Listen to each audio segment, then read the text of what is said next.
Hi everyone, so yung guys, isaalis tayo dahil may nag-invite ng birthday. So bali birthday pala guys ng aking katrabaho. So invite tayo at selected lang yung mga in-invite. So kakain kami guys doon sa Sangyup. Ewan ko kung Japanese, Chinese, Korean, basta Sangyup guys. Kakain kami at maka-experience naman kami. So andito na pala kami guys sa restaurant na kakainan namin. So ang bayad pala dito guys is 100 per head po. So ngayon hindi ko alam kung magkano na ngayon. Pero nung time na pumunta kami is 100 pang bayad dito.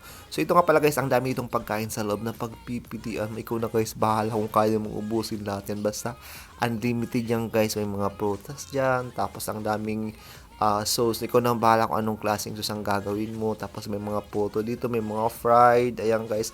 Ang nagustuhan ko dito guys, ang seafoods kasi ang daming mga alimasag lalaki tapos hipon ng lalaki.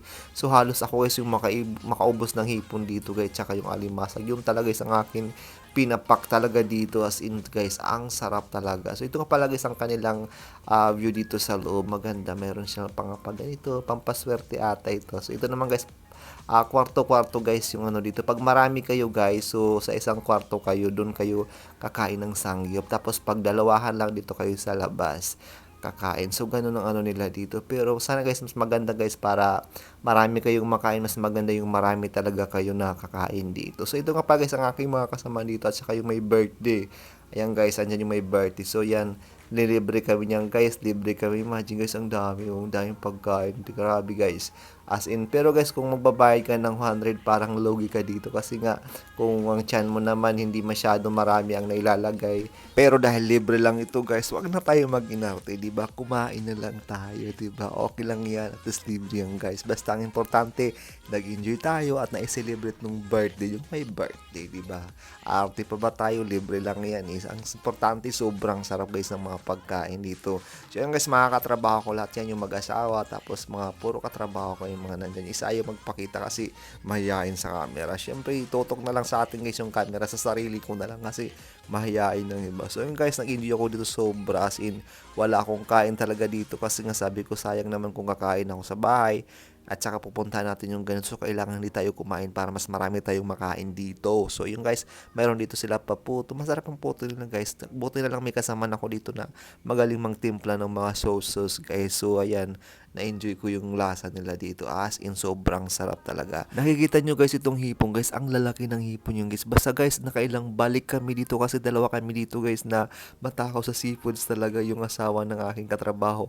As in kami guys, halos maubos yung hipon doon sa doon sa labas. Pag naubos guys, kukuha na naman kami ng alimasag. Tapos dadali namin dito sa loob, lulutuin na naman namin. Tapos pag naubos, kukuha na naman kami. Grabe, wala talaga masabi dito.